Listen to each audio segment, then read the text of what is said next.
সংকটত জগলীয়া নদী দক্ষিণ কামৰূপৰ জগলীয়াত দমে দমে জাবৰ অন্নপূৰ্ণ গ্ৰুপ অফ ইণ্ডাষ্ট্ৰীৰ কাণ্ড জ্ঞানহীন কাণ্ড দক্ষিণ কামৰূপৰ পলাশবাৰীস্থিত অন্নপূৰ্ণ গ্ৰুপ অফ ইণ্ডাষ্ট্ৰী নামৰ এটা কোম্পানীৰ মালিক পক্ষই বৰিহাট মিৰ্জা সংযোগী পথৰ জগলীয়াত বহুদিন ধৰি জগলীয়া নদীৰ নিচেই সমীপতে কোম্পানীৰ অপ্ৰয়োজনীয় দ্ৰব্যসমূহ পেলাই আহিছিল।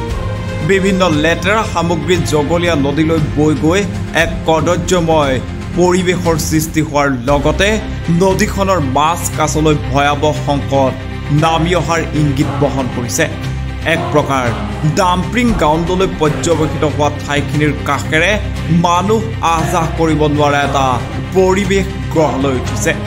উল্লেখ্য যে উক্ত লেতেৰা সামগ্ৰী পেলোৱা ঠাইৰ 10-12 মিটাৰ কাষতে আছে এখন ব্যক্তিগত খণ্ডৰ বিদ্যালয়।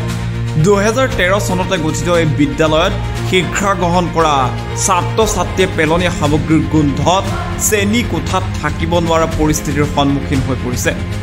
এতিয়া প্ৰশ্নৰ উদয় হয়, কাৰ আশীৰ্বাদত এই বণিক গোষ্ঠীয়ে জনসমাগম হৈ থকা অঞ্চল এটাত এনে দুৰ্গন্ধময় পৰিৱেশৰ সৃষ্টি কৰাৰ সাহস গোটাব পাৰিলে?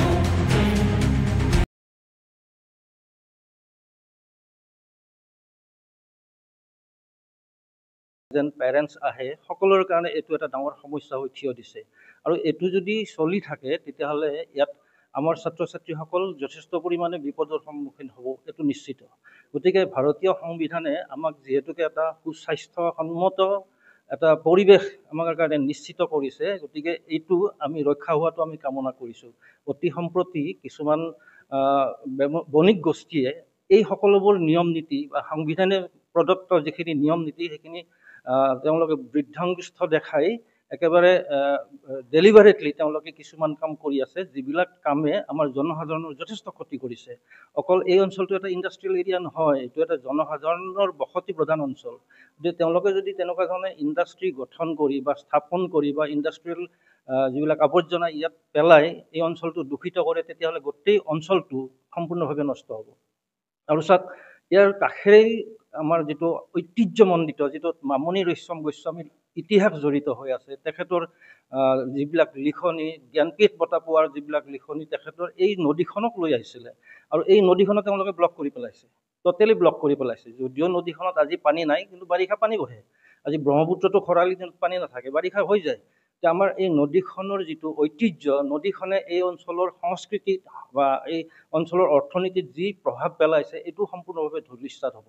গতিকে আমি আশা কৰোঁ আমাৰ স্থানীয় প্ৰশাসনৰ লগতে জিলা প্ৰশাসন বা ৰাজ্যৰ যিটো প্ৰশাসন, এই প্ৰশাসনে নিৰ্দিষ্ট যিবিলাক নীতি নিয়ম আছে সেই নীতি নিয়মবিলাকৰ ওপৰত ভিত্তি কৰি যি এই ধৰণৰ কাৰ্য কৰিছে তেওঁলোকৰ বিৰুদ্ধে যাতে ব্যৱস্থা লয় আৰু আমাক এটা সুস্থিৰ বাতাবৰণ দি, এটা সুন্দৰ পৰিৱেশ দি আমাৰ স্কুলখন যাতে পৰিচালনা কৰাত সহায় কৰে, আমি তাৰ কাৰণে কামনা কৰিছোঁ।